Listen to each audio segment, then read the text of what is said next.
Hello friends, this is Riddhi from EduPlanet. Today we will discuss the topic freedom of trade, commerce and intercourse under constitutional law from articles 301 to 307. Indian constitution के part 13 में provisions हैं विच relate करती हैं freedom of trade, commerce and intercourse को. Article 301 ये declare करता है कि इंडिया में trade, commerce and intercourse free होगा. ट्रेड, कॉमर्स एंड इंटरकोर्स का मतलब क्या है? ट्रेड का मतलब है buying and selling of goods. खरीदना या बेचना गुड्स को उसे ट्रेड कहते हैं. इसमें कुछ एक्टिविटीज़ इंक्लूड करती हैं such as transport of goods, interchange और exchange of commodities and there are many more. Then next is commerce. Commerce का मतलब है buying and selling of goods, but इसका एरिया वाइडर है ट्रेड से. कॉमर्स के लिए एसेंशियल है transmission, not the profit making. वो प्रॉफिट मेकिंग में फोकस नहीं करता. कॉमर्स ट्रांसमिशन में फोकस करता है. ये एक्टिविटीज़ इंक्लूड करता है ना ही सिर्फ ट्रांसपोर्ट ऑफ गुड्स की, but also man and animals की भी ट्रांसपोर्टेशन इंक्लूड करता है. Then comes to intercourse. The term intercourse का मतलब है कमर्शियल इंटरकोर्स. इसमें ना ही सिर्फ ट्रेड एंड कॉमर्स इंक्लूड करते हैं, बट कुछ ऐसी एक्टिविटीज़ भी इंक्लूड होती हैं जिनका पर्पस होता है कि वो फ्रेंडली एसोसिएशन क्रिएट कर सकें. जैसे कि कुछ मूवमेंट होती है पर्सन्स की from one place to another, so that कि वो एक फ्रेंडली एसोसिएशन क्रिएट कर सकते हैं. Then is doctrine of res extra commercium. इस डॉक्ट्राइन के अंदर यह है कि जो एक्टिविटीज़ ट्रेड, कॉमर्स और बिजनेस के साथ रिलेट नहीं करती हैं, वो एक्टिविटीज़ इस डॉक्ट्राइन के अंदर आती हैं. Next is object behind article 301. Article 301 के पीछे क्या ऑब्जेक्टिव है? इसका ऑब्जेक्टिव ये है कि ये इंटरस्टेट बैरियर्स को मिनिमाइज़ करे जितना हो सके, और लोगों के मन में एक ये फीलिंग इनकलकेट करे कि वो एक ही नेशन के मेंबर हैं. चाहे लोग डिफरेंट जोग्राफिकल डिविजन्स में रहते हैं, बट वो एक ही नेशन के मेंबर्स हैं. There are certain restrictions subjected to Article 301, like restrictions under parliamentary law, restrictions under state law, states' power to impose restrictions, saving of existing laws, and authority. First, we'll discuss restrictions on freedom of trade under parliamentary law. Article 302 ये provide करता है कि parliament के पास ऐसी power है कि वो restrictions impose कर सकती हैं जो फ्रीडम ऑफ ट्रेड, कॉमर्स या इंटरकोर्स को रिलेट करता है between one state and another, या किसी भी इंडियन टेरिटरी के पार्ट में वो रिस्ट्रिक्शन इम्पोज कर सकती है. बट उसकी रिक्वायरमेंट ये होनी चाहिए कि जो वो रिस्ट्रिक्शन पार्लियामेंट लगाए वो पब्लिक इंटरेस्ट के लिए बेनिफिशियल होना चाहिए. जैसे एक केस है state of Tamil Nadu versus Sita Lakshmi mills. इसमें क्या हुआ था, पार्लियामेंट ने एक एक्ट इनैक्ट किया था, that is central sales tax act 1956. इस एक्ट को इनैक्ट करने के पीछे उनका ये मोटिव था कि वो इंटरस्टेट सेल को डिस्करेज कर सके. जो अनरजिस्टर्ड डीलर्स थे वो इंटरस्टेट सेल में पार्ट लेते थे, उस चीज़ को डिस्करेज करने के लिए उन्होंने ये एक्ट इनैक्ट किया. उसमें एक सेक्शन 8 सबसेक्शन 2 क्लॉज बी है इस एक्ट का, सेंट्रल सेल्स टैक्स एक्ट का, जो प्रोवाइड करता है high rate of tax, so that कि जो भी परचेज़ होती है या सेल होती है गुड्स की अप्रोप्रिएट स्टेट में, वो जितनी भी हायर होगी और उसका जो भी डाटा होगा वो एक अप्रोप्रिएट गवर्नमेंट के पास होगा, सो दैट वो उसे कंट्रोल कर सकते हैं थ्रू रजिस्टर्ड डीलर्स, और इवेजन ऑफ टैक्स को वो प्रिवेंट कर सकते हैं. तो ये जो सेक्शन उन्होंने इनैक्ट किया था इस एक्ट में, वो पब्लिक इंटरेस्ट के लिए बेनिफिट था. इसीलिए ये सेक्शन जो इनैक्ट हुआ था वो आर्टिकल 302 में सेव हो गया था. Next is power of parliament under article 303. Article 303 हमें पार्लियामेंट की पावर्स के बारे में बता रहा है कि उनके पास क्या पावर है कि वो फ्रीडम ऑफ ट्रेड, इंटरकोर्स के रिलेटेड लॉज बना सकते हैं. क्लॉज 1 बात करता है पावर ऑफ पार्लियामेंट के ऊपर क्या लिमिटेशन है.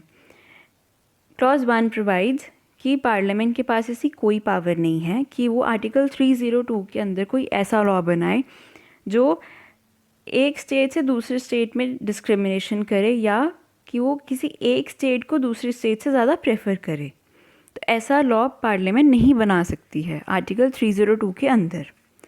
और क्लॉज 2 इससे ऑपोजिट है। क्लॉज 2 ये कहता है कि पार्लियामेंट लॉ बना सकती है जिसमें वो स्टेट्स के बीच में डिस्क्रिमिनेशन कर रही है और या किसी एक स्टेट को दूसरे स्टेट से प्रेफर कर रही है, पर उसका रीज़न ये होना चाहिए कि जिस स्टेट को वो प्रेफरेंस कर रही है उस स्टेट में स्कैर्सिटी ऑफ गुड्स की सिचुएशन अराइज होनी चाहिए, इसीलिए वो ये लॉ बना सकते हैं। अगर किसी स्टेट में स्कैर्सिटी ऑफ गुड्स की सिचुएशन अराइज नहीं हुई है और पार्लियामेंट उसमें डिस्क्रिमिनेट कर रही है तो वो आर्टिकल 303 के अगेंस्ट चला जाएगा। Next is restrictions under state law. 304 हमें ये बताता है कि रिस्ट्रिक्शंस क्या है कि स्टेट लॉ रिस्ट्रिक्शंस इम्पोज कर सकती है related to freedom of trade and commerce. First is by imposition of tax, article 304 clause A. Article 304 clause A हमें ये बताता है कि स्टेट लेजिस्लेचर बाय लॉ एक टैक्स इम्पोज कर सकती है जो गुड्स इम्पोर्ट हुए हैं दूसरे स्टेट से या जो गुड मैन्युफैक्चर हुए हैं, सो दैट कि जो गुड्स इम्पोर्ट हुए हैं और जो गुड्स मैन्युफैक्चर हुए हैं उनमें कोई डिस्क्रिमिनेशन ना हो सके, इसीलिए स्टेट लेजिस्लेचर उसके रिलेशन में एक टैक्स इम्पोज कर सकती है। There is a case state of Karnataka versus Hansa corporation. इस केस में सुप्रीम कोर्ट ने ऑब्जर्व किया कि जो माइक्रोस्कोपिक डिस्क्रिमिनेशन हुई थी, दैट इज़ कि डिफरेंट ट्रीटमेंट दिया गया था जो गुड्स प्रोड्यूस हुई थी within the local area और जो गुड्स इंपोर्ट हुए थे आउटसाइड द लोकल एरिया, उसमें काफ़ी डिफरेंस था जो गुड्स को ट्रीटमेंट प्रोवाइड किया गया था। तो ये जो डिस्क्रिमिनेशन था वो हार्डली रेलिवेंट था आर्टिकल 304 क्लॉज ए के रिलेटेड, इसीलिए सुप्रीम कोर्ट ने कहा कि there must be justiciable rational reasons होने चाहिए डिफ्रेंसिएशन के बीच में। Then is imposition of reasonable restrictions. Article 304 clause B बताता है कि स्टेट के पास पावर है कि वो रिस्ट्रिक्शंस इम्पोज कर सकती है। क्लॉज बी ये कहता है कि स्टेट के पास पावर है कि वो रीजनेबल रिस्ट्रिक्शंस इम्पोज कर सकती है जो पब्लिक इंटरेस्ट के लिए रिक्वायर्ड है। Proviso to article 304 clause B ये कहता है कि कोई भी बिल या कोई भी अमेंडमेंट इस पर्पस के लिए स्टेट लेजिस्लेचर में इंट्रोड्यूस या मूव ऑन नहीं होगी जब तक उसके पास उस बिल के पास प्रेसिडेंट का प्रीवियस सैंक्शन नहीं होगा। अब स्टेट के पास जो पावर है रिस्ट्रिक्शंस इम्पोज करने की, उसमें कंडीशंस क्या हैं। फर्स्ट कंडीशन ये है कि जो रिस्ट्रिक्शन इम्पोज की होगी वो बाय लॉ की जानी चाहिए। सेकंड है कि जब ये बिल या अमेंडमेंट जो पास होगा स्टेट लेजिस्लेचर में उसमें प्रीवियस सैंक्शन होना चाहिए। अगर इस बिल में प्रीवियस सैंक्शन नहीं होगी प्रेसिडेंट की तो बिल पास करने के बाद प्रेसिडेंट की सब्सिक्वेंट असेंट वो ले सकते हैं। नेक्स्ट इज़ कि ये जो रिस्ट्रिक्शन है वो पब्लिक इंटरेस्ट के लिए ही इम्पोज की जानी चाहिए और ये जो रिस्ट्रिक्शन है वो रीज़नेबल होनी चाहिए। आर्टिकल 304 क्लॉज बी में जो लेजिस्लेशन है वो 2 रिक्वायरमेंट्स से प्रोटेक्ट होना चाहिए। फर्स्ट है test of reasonable restrictions, second is prior sanction of the president, कि पहले test of reasonable restriction pass करना चाहिए और उसके बाद उस बिल में उस लेजिस्लेशन में प्रेसिडेंट की प्रायर सैंक्शन होनी चाहिए। इसमें एक केस है Punjab traders versus state of Punjab. इसमें प्रेसिडेंट की असेंट ज़रूरी थी। इस केस में क्या था कि जो लेजिस्लेशन था उसने रीज़नेबल रिस्ट्रिक्शन वाला टेस्ट तो पास कर लिया बट प्रेसिडेंट की प्रायर असेंट नहीं ली थी। तो इसीलिए कोर्ट ने कहा कि ज़रूरी नहीं कि अगर रीज़नेबल रिस्ट्रिक्शन का टेस्ट पास कर लिया हो तो ये लेजिस्लेशन पास हो जाएगा। प्रेसिडेंट के प्रायर सैंक्शन के बिना कोई भी लेजिस्लेशन पास नहीं होगी। Then is limitation on the power of state legislature. Article 303 clause 1 कहता है कि स्टेट लेजिस्लेचर के पास ऐसी कोई पावर नहीं है कि वो 7 शेड्यूल की किसी भी लिस्ट के रिलेटेड स्टेट्स में कोई भी डिस्क्रिमिनेशन करे या किसी भी स्टेट को दूसरे स्टेट से ज़्यादा प्रेफर करे। Next is saving of existing laws. Existing law का मतलब है कि कोई भी ऑर्डर, कोई भी नोटिफिकेशन, कोई भी रूल्स या रेगुलेशंस जो लेवाई एंड कलेक्शन ऑफ टैक्स और गुड्स को रिलेट करता है, जो कॉन्स्टिट्यूशन से पहले बने होते हैं, उसे एग्जिस्टिंग लॉज कहते हैं। और आर्टिकल 305 वो एग्जिस्टिंग लॉज को वो सेव करता है। There is a case state of Mysore versus H Sanjeevaiah. इसमें ये हेल्ड हुआ था कि जो सबॉर्डिनेट लेजिस्लेशन थी, जैसे रूल्स, रेगुलेशंस या कोई भी नोटिफिकेशंस होगी जो एग्जिस्टिंग लॉज में बने हुए थे, बट उनका जो वो बने हुए थे वो after commencement of the constitution थे। तो जो कॉन्स्टिट्यूशन के कमेंस होने के बाद जो एग्जिस्टिंग लॉज में कोई भी नोटिफिकेशन या रूल्स ऐसे बनाए जाएंगे, वो आर्टिकल 305 प्रोटेक्ट नहीं करेगा उन लॉज को, तो वो एग्जिस्टिंग लॉज नहीं होंगे।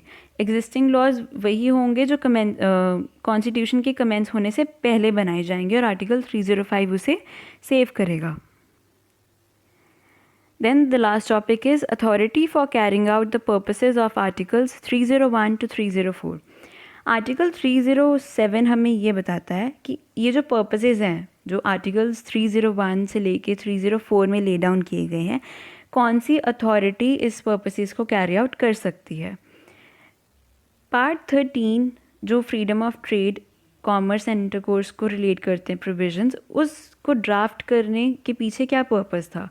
पर्पस ये था कि वो इकोनॉमिक यूनिटी एंड कंट्री की इंटीग्रिटी को प्रिजर्व करना चाहते थे, जो कि फेडरल पॉलिटी के प्रोग्रेस एंड स्टेबिलिटी के लिए बहुत ज़रूरी थी।